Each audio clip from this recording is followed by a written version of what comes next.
కుక్కట్పల్లి కల్తీ కల్లు ఘటనలో మరణాల సంఖ్య పెరుగుతోంది. కల్తీ కల్లుకు 6గురు మృత్యువాత పడ్డారు.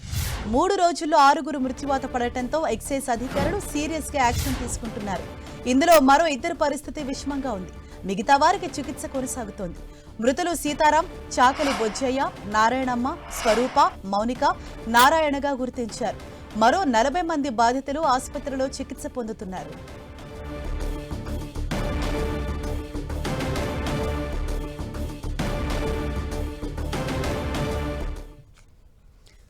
దీనిపై మరింత సమాచారం తెలుసుకుందాం. మా ప్రతినిధి అజయ్ మనకు అందుబాటులో ఉన్నారు. అజయ్, ఈ కల్తీ కల్లు తాగడం వల్ల 6గురు చనిపోయారు. ఇంకా చాలా మంది కండిషన్ సీరియస్ గా ఉన్నట్టు తెలుస్తోంది.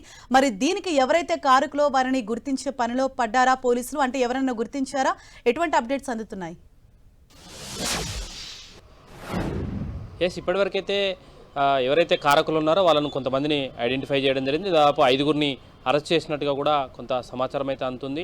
మనం చూసుకోవచ్చు, రోజు రోజుకైతే కల్తీ కల్లి తాగి బాధితులైతే పెరుగుతున్నటువంటి పరిస్థితి మనకు కనబడుతుంది. మొన్న రాత్రి 15 మందిని నిమ్స్లో అడ్మిట్ చేయగా అది నిన్న రాత్రి ఈరోజు ఉదయం కల్లా 40 మందికి చేరినటువంటి పరిస్థితి కనబడుతుంది. నిన్న ఉదయం ఒకరే మరణించగా అది నిన్న సాయంత్రం వరకు 6కు చేరుకున్నటువంటి పరిస్థితి మనం చూడవచ్చు. అయితే ఇందులో 3గురిని మాత్రమే ఇప్పటివరకు అధికారులు అధికారికంగా ప్రకటించారు. మిగతా 3గురిని ఇంకా ప్రకటించిన పరిస్థితి కనబడుతుంది. అయితే ఎవరైతే కల్తీ కల్లు తాగి అనారోగ్యానికి గురయ్యారో వాళ్ళందరినీ కూడా గుర్తించి వారిని హాస్పిటల్లో చేర్పించే ప్రయత్నం, కొంతమంది ఇంట్ల దగ్గరనే అయితే వాంతులు, విరోచనాలు, బీపీ డౌన్ అయితే జనరల్ రోగం, ఇది సాధారణ రోగం అంటూ కూడా ఇంటి దగ్గరనే ట్రీట్మెంట్ తీసుకోవడంతో కూడా ఈ మృతులు పెరుగుతున్నటువంటి పరిస్థితి కనబడుతుంది. ఎవరైతే మృతులు ఉన్నారో వాళ్ళంతా కూడా చివరి నిమిషంలో హాస్పిటలైజ్ అయిన వారందరూ కూడా చనిపోయినటువంటి పరిస్థితి. వాళ్ళందరూ కూడా గాంధీ హాస్పిటల్కు తీసుకెళ్లి ఈ శవ పరీక్ష కూడా చేస్తున్నటువంటి సందర్భం కనబడుతుంది. అక్కడ వారిని ఏ రోగంతో చనిపోయారు లేదా ఈ కల్తీ కల్లు వల్ల చనిపోయారా అన్నది కూడా పోస్ట్ మార్టంలో తేలిందని అధికారులు చెప్తున్నటువంటి పరిస్థితి కనబడుతుంది. దాదాపు 600 లీటర్లకు పైగా ఏదైతే ఈ కల్తీ కల్లు ఉందో ఆ కల్తీ కల్లును కూడా స్వాధీనం చేసుకొని వాటిని కెమికల్ అనాలిసిస్ కూడా పంపించడం జరిగింది. అందులో ఎంత మేరకు కెమికల్స్ కలిసినాయి, దాని ద్వారా ఏ విధంగా ప్రజలపైన ఎఫెక్ట్ చూపించింది, కల్తీ కల్లు తాగిన పైన ఎఫెక్ట్ చూపించింది అన్న దానిపైన కూడా ఐడెంటిఫై చేసే పరిస్థితి కనబడుతుంది. ముఖ్యంగా మనం ఇక్కడ ఎక్సైజ్ శాఖ ఒక నిర్లక్ష్యం అయితే కనబడుతుంది. ఎందుకంటే హైదరాబాద్ చుట్టుపక్కల ఉన్నటువంటి 4 జిల్లాల్లో అసలు తాటి చెట్లు, ఈత చెట్లు అనేది లేనే లేవు. ముఖ్యంగా హైదరాబాద్లో అయితే అసలు ఆ తాటి చెట్లు కానీ ఈత చెట్లు కానీ ఎక్కడ కనబడవు.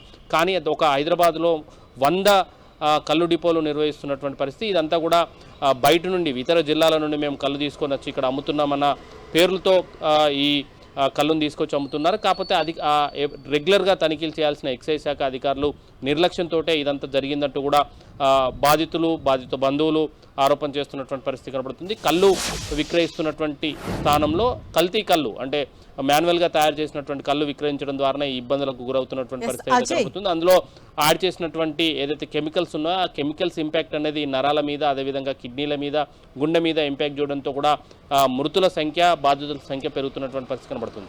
సజయ్, అంటే ఈ కల్తీ కల్లు వ్యాపారం అన్నది ఎన్ని రోజులుగా జరుగుతున్నట్లు గుర్తించారు? మొత్తం ఎన్ని కల్తీ కల్లు దుకాణాలను గుర్తించడం జరిగింది?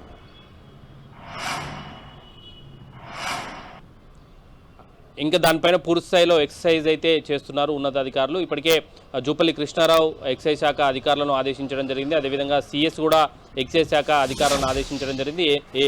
ఈ కల్తీ కల్లు నిర్వహిస్తున్నటువంటి దుకాణాలు ఎన్ని ఉన్నాయి, వాటిని ఐడెంటిఫై చేయాలి. పూర్తి స్థాయిలో సమగ్రమైనటువంటి రిపోర్ట్ని ఇవ్వాలి. ఎక్కడి నుండి కళ్ళు వస్తుంది, ఆ కళ్ళును ఏ విధంగా పరీక్షలు చేసిన తర్వాత అమ్ముతున్నారా లేదా నేరుగానే అమ్మకాలకు పోతుందా అన్న అంశాలపైన కూడా పూర్తి స్థాయి రిపోర్ట్ ఇవ్వాలంటూ కూడా ఆదేశాలు ఇచ్చినట్టుగా అయితే సమాచారం. పూర్తిస్థాయి నివేదిక వచ్చిన తర్వాతనే కూడా దీన్ని గుర్తించే అవకాశం ఉంటుంది. దాదాపుగా హైదరాబాద్లో ఉన్నటువంటి అన్ని కల్లు డిపోలు, అంటే దాదాపు 100కు పైగా కల్లు డిపోలు ఇక్కడ ఉన్నాయి. దాదాపు అన్నిట్లలో, ఎందుకంటే హైదరాబాద్లో చెట్లే లేవు, చుట్టుపక్కల నుండి వచ్చినటువంటి చెట్ల నుండి వచ్చిన కళ్ళు కూడా ఆ చెట్ల దగ్గరనే అమ్ముకోవడానికి కూడా ఎక్సైజ్ శాఖ అనుమతి ఇవ్వడంతో దాదాపుగా చెట్ల దగ్గరనే ఆ కళ్ళంతా అమ్ముడుపోతున్న వార్తలు కూడా వినపడిన నేపథ్యంలో ఇక్కడికి వస్తున్నటువంటి కళ్ళంతా కూడా డిపోల్లో తయారై ఆ డిపోల నుండి కళ్ళు కాంపౌండ్లకు సరఫరా అవుతుంది. అక్కడ నుండి ఎవరైతే వినియోగదారులు, అంటే కల్తీ కళ్ళు తాగే వాళ్లకు సరఫరా అవుతున్నటువంటి పరిస్థితి కనబడుతుంది.